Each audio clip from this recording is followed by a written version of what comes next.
see it or once you click it.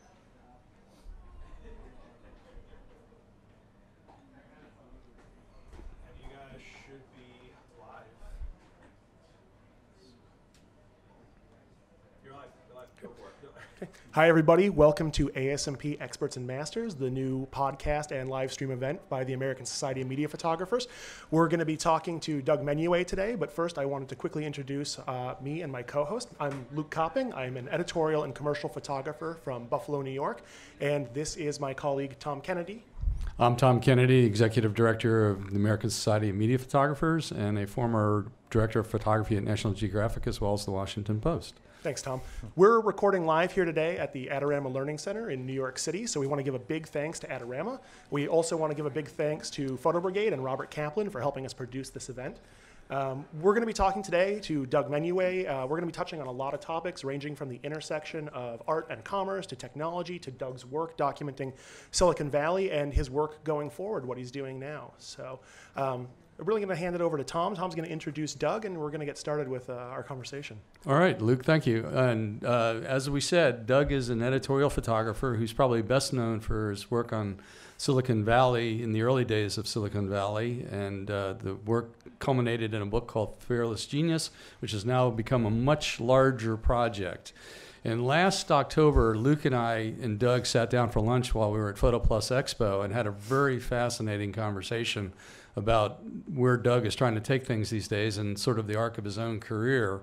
And I thought we could just sort of jump off by going back to the early days of 1985 when you made the decision to pick up this project in the first place and sort of talk about how it got started and you know how it's evolved since then.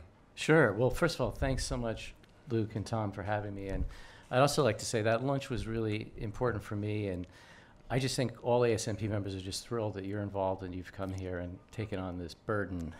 Well, thank you. I appreciate that. You've always been an inspiration for me, and I've, had a long distance relationship with you, so this is really exciting for me to get the chance to work closely with you more often. Right. So thanks, guys.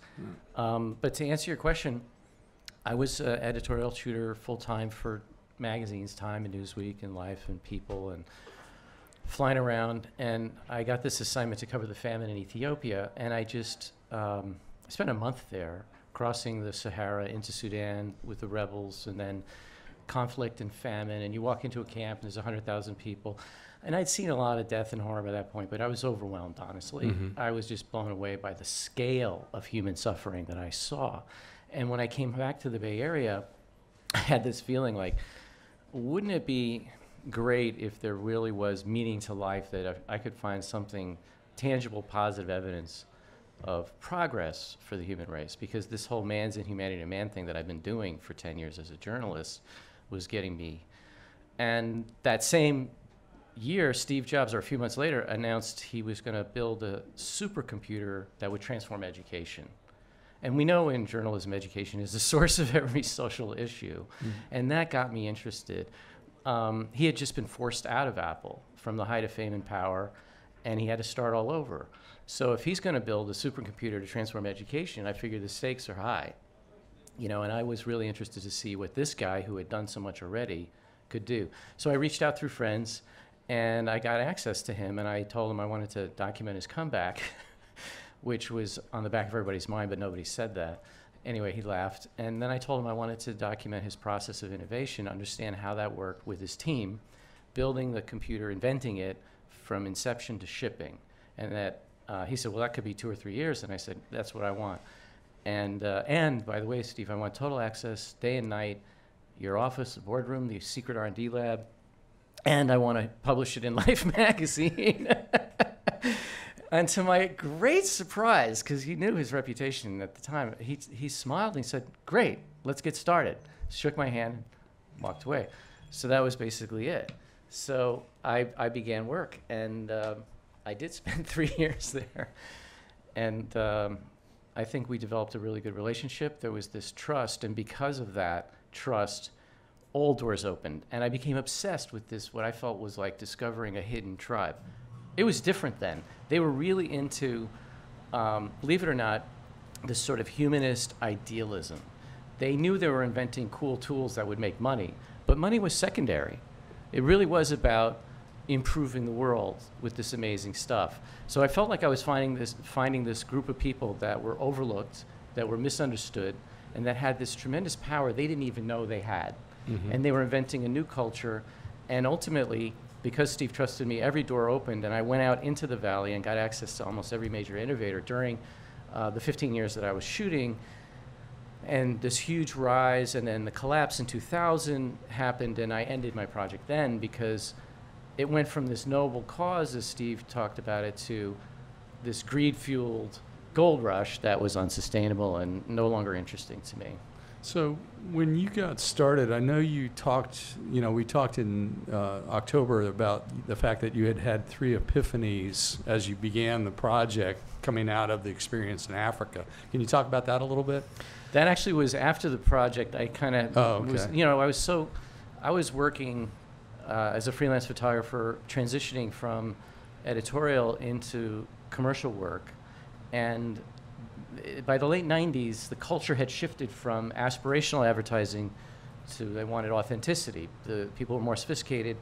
And being a photojournalist and learning about production, I rode this wave of perfectly timed transition. But I kind of burned out on that too because I was very successful at it. I had a studio with 15 people in Sausalito, and I was trying to do too much probably. And I built this very interesting business, and it wasn't my true path. And we sold everything in California and moved to Woodstock, and took a year off. And I had these epiphanies, and one of them is that I had been operating out of fear basically my whole life. I mean, terrified that as a freelancer, I'd never work again, I'd never get another job, even though I was so busy I burned out, but you never know. And I wasn't really doing what I was meant to do. And so I had to wrestle with that and kind of lean into that feeling of fear and let go of that. And then the other epiphany was not to be in a box. Everyone wants to categorize you.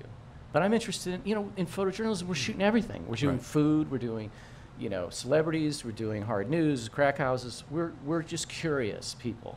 We are.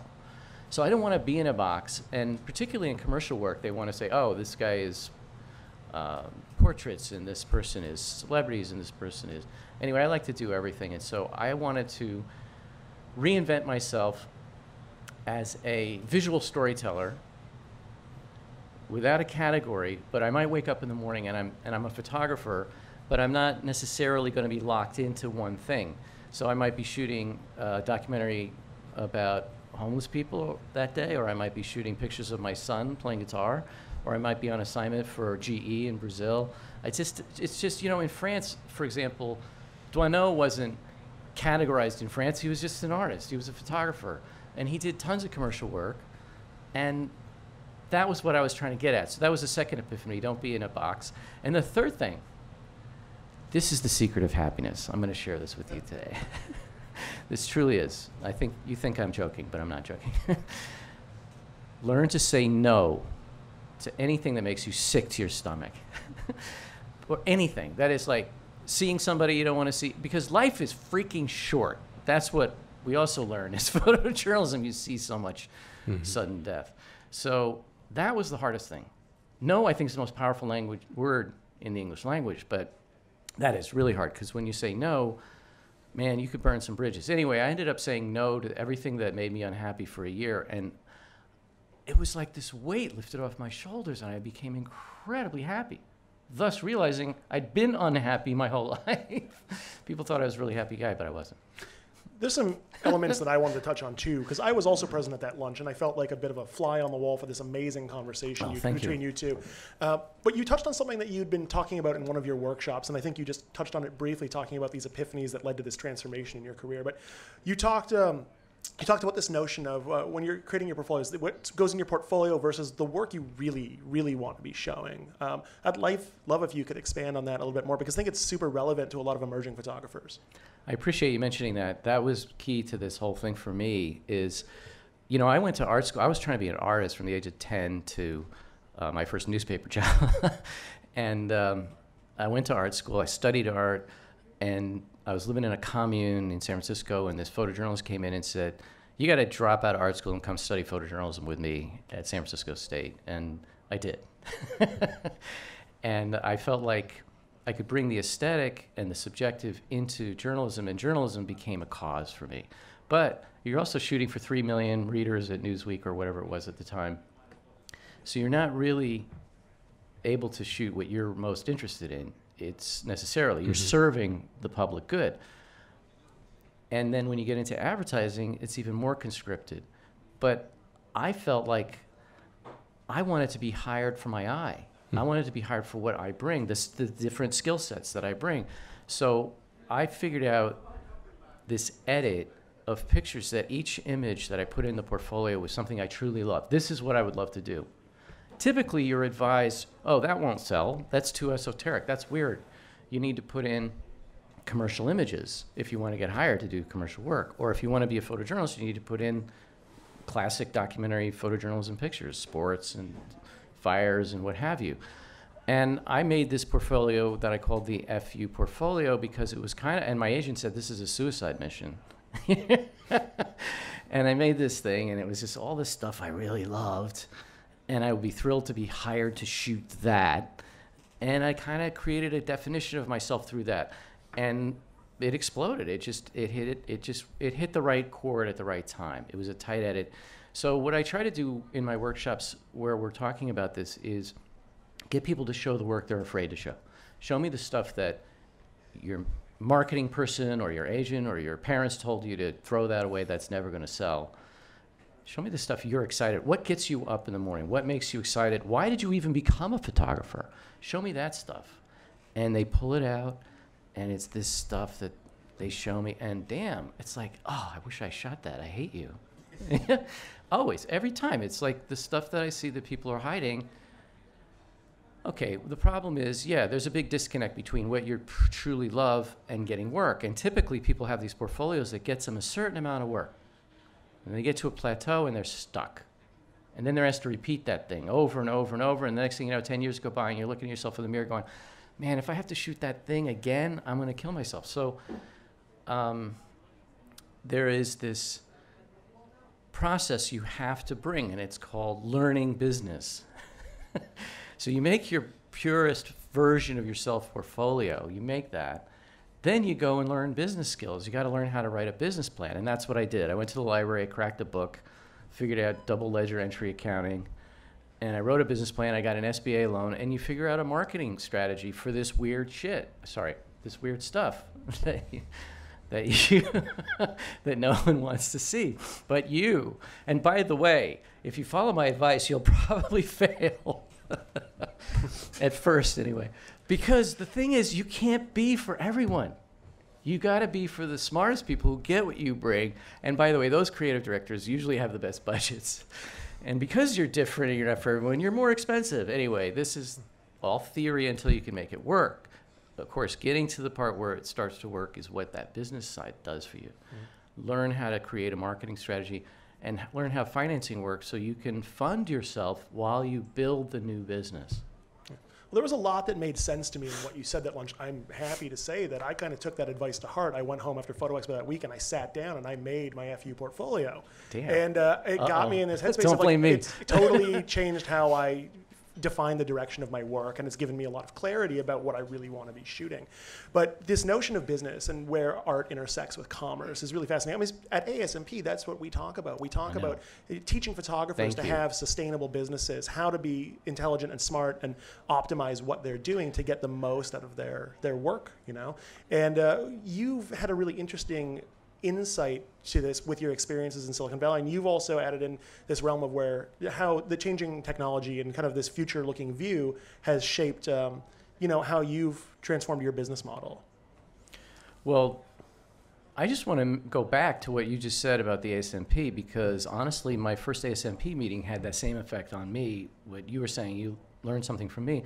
I think being with other photographers, being with the community is so key, and I haven't been participating as much in the community as I should be because I'm really trying to build a new model right now and it's kind of hectic. But that was so key for me, was joining that community and getting involved with other people and learning from other photographers. And that's what I think ASMP does really well. So there's my plug for ASMP. Thanks. And as we Appreciate that. Well, I mean, you're talking about that model. I mean, for our listeners' sake, you've evolved Fearless Genius from this essay photo series into a book, into this multimedia platform. I'd love to hear more about that, how it's become this sort of self-contained publishing ecosystem for all these different facets. Well, here's the good news. The book is now in, I think, 7 countries, and 17 languages. It struck a chord with young entrepreneurs, and so now we're shooting the next generation of innovators and the Fearless Genius 2.0. But the thing that excited me about Silicon Valley in the early days was the original animating spirit was this idealism I mentioned earlier. Today, young innovators and entrepreneurs are not supported to go for big ideas, for world-changing ideas. They can get funding for apps or games. They can't get hard science funding. No one can go out and get money for climate change except apparently Elon Musk, can do hard science. But anyway, I'm generalizing, but the idea is to go out and find whoever's out there who's crazy enough to try and do big stuff. And we're finding them. There's some amazing stories. So what I'm trying to do is build on the success of the book, and that includes, I'm calling that phase 1. So the book struck a chord, and these exhibitions we being invited to exhibit, starting in Moscow, and then it's been in China 3 times, and it's been in Spain. It's been all over the world, continuous exhibitions for the last 3 or 4 years, or however long it's been. That led to me being invited to talk, so I'm doing these TEDx and I'm doing, corporations are hiring me to come in and talk, and it's turning out that my talk, telling the stories about what happened and the sacrifice and struggle of inventing the world we live in today, is inspiring to people. So that makes me feel that this is a useful project. So when we look at that's the good news. The project has resonated. The bad news is the business model that I evolved with my FU portfolio, which is essentially assignment work, is dying. So what's the new model? Mm-hmm. I think and I hope it's going to be this kind of publishing model where you create a platform of content. So any photographer that has a photo essay, and we're all learning filmmaking, you will then take that core essay, and what I'm doing is you create a book, an exhibit, you have talks, but then the next step for us is we're doing a TV series. And this is about the next generation. So we're doing this documentary TV series. I've been working on a documentary for a few years as well. And I started a nonprofit education foundation to try to take the lessons of that history and make it useful and relevant for entrepreneurs today. And we did a test pilot of that, an entrepreneur segment that Professor Vika Shaw is teaching at MIT Sloan in Lisbon and other places. And that's really, really been well received. So history matters because there's useful stuff that young entrepreneurs can use today to avoid the mistakes of the past. I mean, it only matters if you want to avoid those mistakes. But imagine taking your core photo essay and repurposing it into these different elements, creative elements. We've partnered with Flying Fish in Australia to create an immersive traveling exhibition that will go beyond the 50 prints we have now to an immersive environment. There'll be an innovation lab for kids. There'll be 3D VR stuff. There'll be projection mapping, and we'll shoot a lot of new material for that. But different environments that you go through, holograms and what have you. And that actually is a perfect vehicle for corporate sponsorship and for revenue generating stuff. So you turn it from your personal project into revenue. And we'll do another book. And anyway, there's all these different things you can do. There's a VR app that somebody came to us and wants us to develop. So right now, we've been lucky enough to be sponsored by Leica, and we're talking with the AP. And we have interest from a Japanese publisher right now and some others to be sponsors. And we're talking to different corporations about coming in and sponsoring the whole package with the end goal being the education piece. It's not just making a living, but it seems like you have really, in conceptualizing it and articulating it as you've just done, you've really drawn on exposure to the things in Silicon Valley's early days that that have kind of propelled you. And I know that, I mean, the old, at least the adage that seemed to apply then, and I don't know if it still is true with the culture that they have today, is that failure ultimately breeds success if you approach it with kind of trying to learn the lessons of the failure and then have the resilience coming out of it to move forward. How do you speak to photographers who are still in the mode of being gripped by fear to the point that they can't conceptualize as broadly and as strongly as you've just articulated it? Well, I'm still afraid. I mean, I still go back and forth with, terror at night, because we've put all our savings into this thing. And, one of the things you learn in Silicon Valley is use other people's money, but some of the best startups were bootstrapped. So I'm kind of bootstrapping, and I've become like the entrepreneurs I photographed, which is we're having success. It's resonating. Over 100 million people have now seen the project. It's amazing. So we have to capitalize on that audience. But for photographers who are trying to make the transition, you can't do it alone. You need a support system, and ASMP is one aspect of that. But you need to go and get the skills, the business skills, somewhere. You need to learn how to write a business plan. You need to learn how to get money to sustain you while you make the transition. Now, one of the things I did back in the early part of this story is I learned how to write a business plan, actually from Steve Jobs. I watched him write his plan, which changed a lot. And then I went and got an SBA loan. You can go out today and get $35,000, $100,000, $500,000. If you write a good enough business plan, you can go get a loan. And I did that for my business with 5-year projections about how I was going to transition from editorial into commercial. I did it, and I followed the plan, and it worked. So whatever you want to do right now, you want to be, if you want to create this platform of content like we have, it doesn't have to be as complicated as I just described. And we're starting with one element at a time. We're not trying to do it all at once. The TV series will be next. I think you just have to create that business plan. You have to create financing that'll let you pay your bills for 3 to 6 months while you get to the next rock in the river. You could go out and get foundation grants. You could find a rich relative and make them a partner. You could go out and do crowdfunding. Kickstarter is huge. There's still a lot of people. And one thing about crowdfunding, I have friends who've done great projects. One of my former assistants just did an amazing film called This is Congo. And I think he did a $30,000 crowdfund. But one of the things that people don't realize is that helps you build an audience, but also serious investors are watching that. And he was able to get additional funds coming in by doing a small crowdfund. This project has already cost us millions of dollars. First of all, with the scanning of these negatives was a huge deal. And we had to raise money to do that, as well as put in my savings.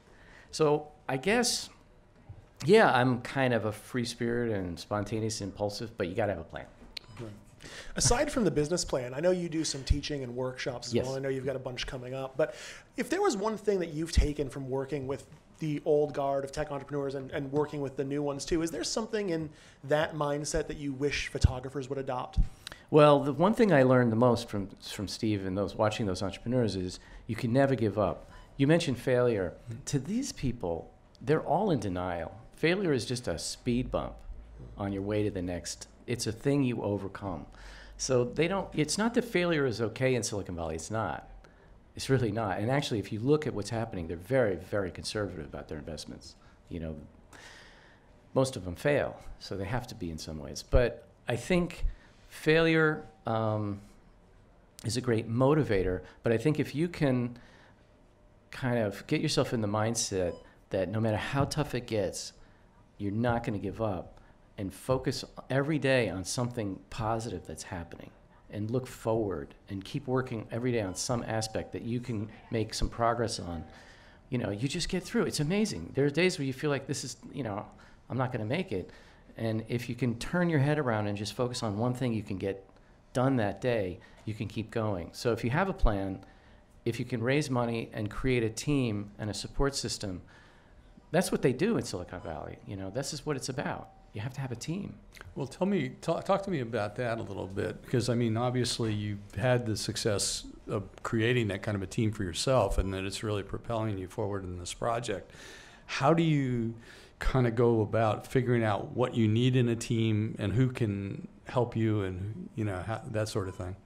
Well, I've been really fortunate in that I've had a great mentor, Rick Smolin, and who has advised me on a lot of things and introduced me to some great people. I have really good advisors. John Scully has advised us, people like David Cohen, and a lot of people, too many to name. But right now, the president of Fearless Genius is a photojournalist, former photojournalist we still shoots, named Scott Lewis. I have Jonathan Brighter, who's helping with business development, and Trisha Chan with marketing. But we also have a team being put together for Japan. Albert Shrew, who used to be at Apple, and his partner Kevin Flannery from a company called Poppy Seed. They're working hard to try to create Fearless Genius in Japan. I have another group that we're trying to work with to build a project in Africa. So there's a core group, but we keep building partnerships. I mentioned Flying Fish, and now I'm working with an amazing director, producer in Hollywood named Dan Sackheim, who's a veteran. And he actually was in one of my workshops, a Leica workshop, and he became, I think he fell in love with Fearless Genius. I think he really believes in it. And he and I are doing the TV series together. Without Dan, I don't think I could have been able to do this series. I've been offered some opportunities, but I would have lost complete control. And in this case, I can learn from Dan about things I have no idea, no clue.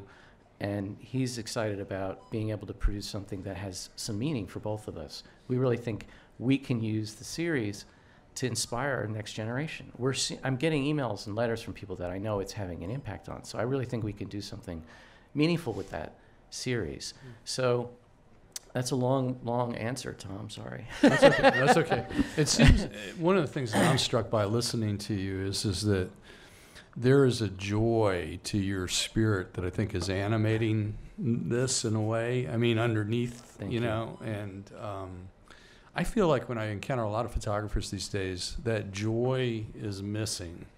So how, I know this is a tough question, but how would you advise people to seek that for themselves? And what kind of steps would you recommend, I guess, if that's right? I mean, I'm a big believer in some aspects of Buddhism where, everything is going to change anyway. So relax about where you are in the moment, because next moment's going to be different and you have an opportunity to change things in how you respond in that moment. So I guess that's where I'm coming from when asking this question. I should be interviewing you, Tom, because I can hear a lot of wisdom behind that statement. Actually, I would advise everyone to marry my wife, Teresa Machado, because she has been my inspiration and partner in all of this, and she's really my core team. But she has this sense of humor, and she's Brazilian, and it's just like no mercy, and you can't get too high or too low with her. But you mentioned Buddhism. She's a Buddhist, and she has this Buddha in our yard. And when I had those epiphanies, I was actually looking at the Buddha with a cup of coffee, and I was really depressed. and I was looking at, okay, Buddha, what should I do? And I actually said that out loud. And I got this voice in my head, and you can make fun of me all you want, I don't care. But this words came into my head. All this is transitory. Enjoy the moment, So I really believe in that. I think if you can let go of this, how am I going to pay my Amex tomorrow? If you can let go of that and really look at all the things we've seen in our careers in journalism, you see things, such sweeping change all the time. You can't hang on to things. You have to be flexible. And I think that's a principle of Buddhism, to be flexible and open. And that's the other thing about that is, they talk about beginner's mind. In my studio, I always tell our new interns and people who we hire that we know nothing. Just remember that. Assume nothing. We know nothing. We're going to get on the set, or we're going to go do a shoot today, and we think we know what's going to happen. We don't. Something different is going to happen. So I think that's a good thing to cultivate. Everybody, no matter what stage you're at, should think about having a beginner's mind, because the beginner's mind is open. I'm an expert. The expert's mind is closed. And the next thing you know, you go off the cliff because you're such an expert. And stuff's changing. Sorry, I almost swore again. Stuff is changing so fast. It's so confusing. By the way, all this technology that happened in here that changed everything in our world today, we don't even have a clue the implications that this really has for the human race. And it's about to change again. There's a huge new wave coming with quantum computing and genomics and biotech and robotics and nanotech and all of this stuff. It's going to change us all again, and that leads to all these moral and ethical dilemmas that are facing society right now. And that's one of the things I want to get into with my next phase of this. I want to be a little bit more of an activist. You are sheep to slaughter. You're addicted. What can we do to be engaged. I mean, what role do we have to play in the development of new technology? Well, right now we're just passive, so. What changes do you think are coming down the pipeline in the tech and business worlds that photographers need to prepare themselves for to get ahead of? Yeah, that's a really important point. I think everyone is a photographer today. And because of the leverage of the technology has lowered the bar so much, so you have so many people shooting. I think the opportunity for photographers is to be aware of that and look at that as a great boon to creativity worldwide, but look at that as the opportunity for you to focus on what you bring that no one else does, because every human being is still different. Your perception is still different. So it's not about technology. That's not what I would say. I wouldn't say, oh, go out and get this thing or that thing. I'd say focus inward and focus on your eye. One thing that technology, as much as I love it, and although in the 80s I told the people that told me I would be using a digital camera that would never happen. One thing that I love about it is, quick iteration and you get to see what you're doing and stuff, but that also is the downfall, because if you notice, the sensor is choosing so much for us, and so many pictures now have the focus in the middle. You look at a lot of young photographers, because that's where it's defaulted. And we always were brought up with the middle's the weakest point. Well, you can break rules, but that's the weakest part of the composition typically. Anyway, if all your decisions are being made by the robot for exposure and focus and stuff like that, you're losing your voice in that. So I actually think we need to figure out, these tools are powerful. How can we harness them to express what we believe and what we see that no one else does? So it's a little bit more of another step has to be taken. So it's almost like you take the technology, you set it aside, put everything on manual for a year, learn the basics again, then come back and what tools leverage your creativity the best? Yeah, absolutely. How do you feel on the business side with the changing in terms of like how the model of traditional licensing that ASMP has always espoused? I mean, that's been in flux the last couple of years. There's a lot of downward pressure on it from the client side. How have you adapted to that? I'm having a hard time with it because every job we're negotiating like hell to try to retain our usage rights. And I think we're doing a good job most of the time. And sometimes we're kind of losing that battle, but I've always been able to retain my copyright, and even with some very famous celebrities. And even with Steve Jobs, he signed a contract giving me copyright. So I've always tried to do that. It's all about leverage. And I don't have a good answer for you on this, but I think if you are really focused on what you bring that no one else does, and you hone that and you can market that, you will have more leverage in those discussions. I think pendulums swing, and there will be changes in the marketplace as there's more and more people entering. There's less and less ways to make a living right now. And there'll be a winnowing at some point, and those who survive are those who really have figured out their voice, have figured out their network and support system, and have marketed themselves the best. And they will have more options in terms of protecting their rights. I still say I'll go down swinging, fighting for my rights to the bitter end, because, that's all I have. That's all I have is what I create. Right. So you can kill me now, but I'm not giving it up. Mm-hmm. One of the things that Luke and I talk a lot about is sort of helping transform ASMP to give photographers not only the permission to adapt, but the encouragement and nurturing to adapt, and providing things that we think would be useful in that endeavor. What would you say to us as stewards that you think we should be thinking about or trying to do now that would make ASMP as valuable as possible to photographers who are seeking that kind of information and encouragement? Well, I would encourage the ASMP and hope the ASMP would keep fighting as they've always done for the best possible version of the copyright laws as they come out. I think that will always be important. It goes back 200 years, our Constitution, so let's keep fighting for that. But I heard something you just said there about adapting, and not only adapting and learning new technology and pushing yourself to learn new skills. I didn't mean to say we should become Luddites and not use technology, Luke, but definitely employ the best, version of business software, get into the cloud, figure out everything. There's so many things that, I would encourage everyone to go out and figure out Bitcoin right now, blockchain. Did you see 50 Cent made $8 million? Well, how can we use blockchain? I don't know. But these are where the opportunities are. So I don't know what I don't know, but in terms of adapting and in terms of usage rights, a lot of times we try to educate the client and come up with compromises. Mm-hmm. We don't fight like a stone wall. We try to find a way to work with them. Maybe there's additional years, maybe there's other value we can bring. And it's not necessarily true that we're not photographers anymore, we're consultants, but I think there are ways to think about changing the total business model from assignment.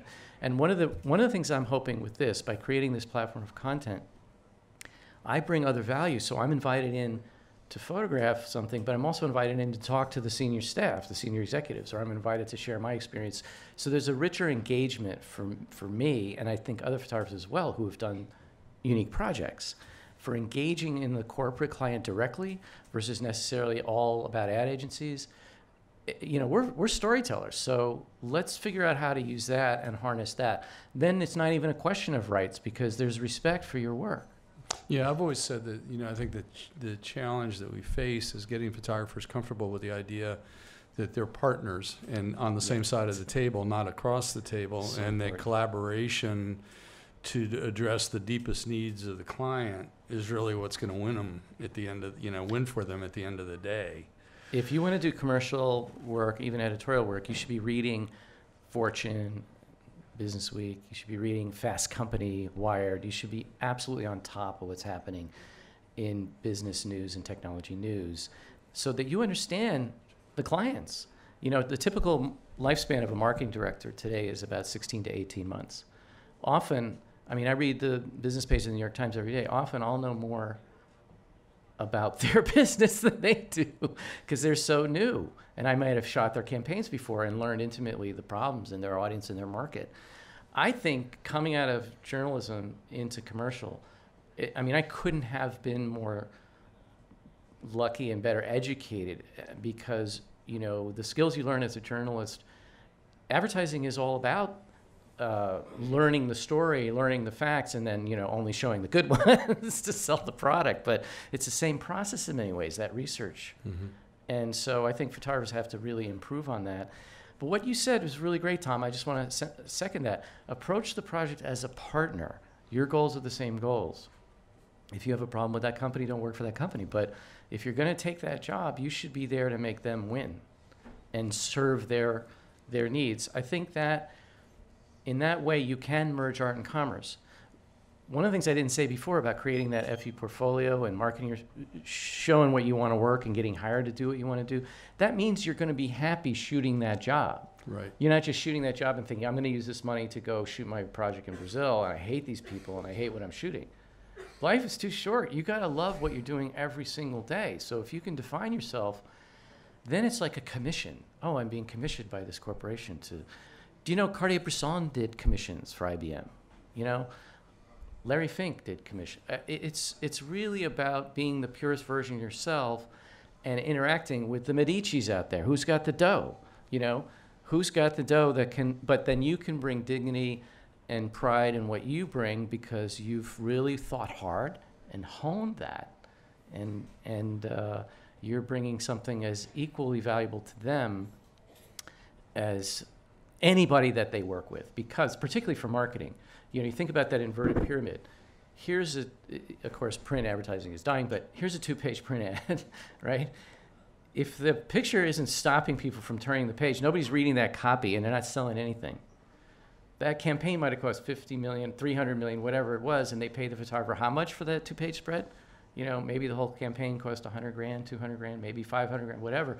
It's nothing compared to the cost of the media buy. So we're bringing so much value. We have to remember that, and we have to fight for that and bring that up. And just think of yourself as a partner. I think that's great, Tom. Yeah. I wish I thought of that. That's good. Nice. I'd love to pivot to some of Doug's work. Sure, absolutely. Let's do that. Outside of Fearless Genius, Doug, you've shared some work with us today. And I know some people have seen it going on the slideshow, but I'd like to go in depth to a couple of the images. And as we were gearing up for this talk, I wanted to touch on this image because it seemed pretty personal to you, and you described it. Yeah. For those who listen to the audio version of this who can't see it, it's a snowy field. There's a dog. It's very somber, and there's a young man digging a hole in the ground. And Doug, maybe you can fill us in on the rest of the context of this image. a man that I happened to be in the same room with when I was photographing Steve back in the day.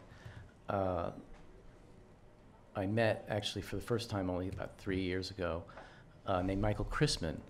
And Michael went on from his experiences with Steve to build a worldwide agency doing event management, conferences, and for Bill Gates, and for Steve, he was Steve's event producer for 10 years. And Michael and I were introduced through a mutual friend, and he fell in love with the project, and he ended up becoming our new executive producer for the project. And he was working on some very interesting deals to do a conference at one of the major business schools and some other things when his cancer returned. He thought he had been cured, actually. He was told by Sinai that he was cured. And it came back, and I think it was 3 or 4 months, he died in January. So this is the day he died, upstate New York, and that's his adopted son digging his father's grave in the snow. And he was buried at home on the farm because he owned this beautiful farm, and you can do that in New York by law if you have enough land. So it was quite interesting, you know, with all the different experiences that I've had. I had never actually photographed a death mask, which he wanted me to do. I had never photographed a son digging a father's grave. And I think to a certain extent, you know, we're always photographing friends and family, and there may be some in particular, I mean, people might be upset or whatever, but this is who I am. This is my life. This is a record of my life. And so I put this picture out there because I'm proud of it. And it's a moment in time that I think tells an important story about love. That's great. I mean, that's great. It's nice. I'd also love to talk a little bit about this pairing of images that I'm going to bring up now.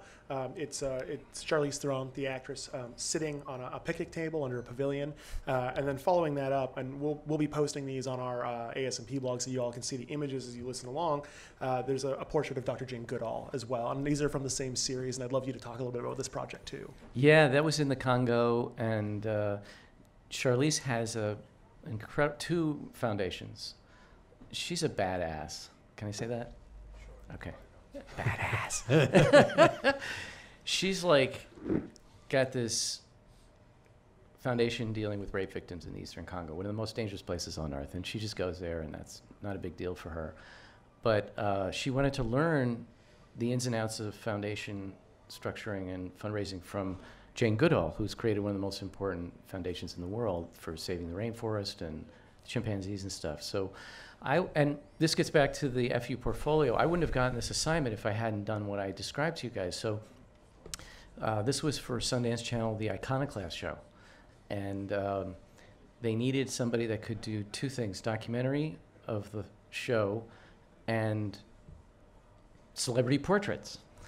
And with no setup, no time, no hair, no makeup. You go back to that picture of Charlize, she had just rolled out of a tent in the Congo, and that's the portrait I was able to do in like 2 seconds because the skills we develop as photojournalists, we look for these opportunities, and it just all worked out. And so it's a high wire act, but you kind of know what you're doing, and if you're ready and you're prepared. So I got this portrait, and they loved it, and they're using the portraits, they were using them in the ads. So I was doing an ad campaign. So I was there on a commercial assignment, but they needed all the skills I'd had in Africa as a documentary photographer to be able to work in that environment.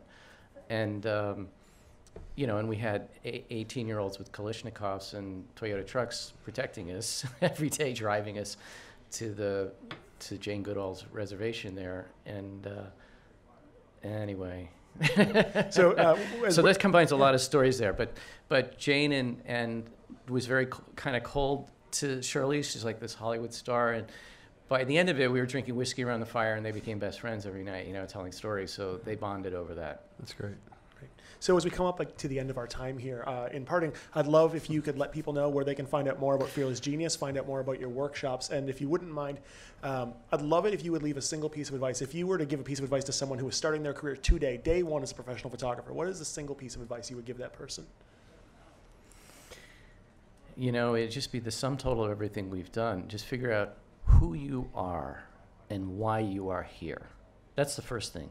What do you have to say that no one else does? And that's going to be part of that. But first you have to figure out your purpose. And I think we put that off. A lot of times as photojournalists, we we never have to grow up in some ways. We never have to deal with life because we're always behind the camera. And Steve Jobs forced me to come out from behind the camera at an early age. I was 27. He made me figure out what I was doing there. He gave me permission and supported me, but he also challenged me. And I realized, well, I hadn't changed the world yet with my pictures, but here's this room full of people that actually are changing the world.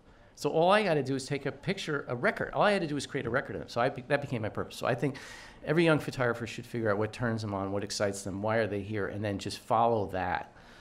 And anyway, I'm really excited to be working with Leica on these workshops. We had a great time. The first one was in LA recently, and I'm doing 2 more. We're starting off 2018 with one in Miami. I hope people can make it April 13th to 15th. It's called On Assignment.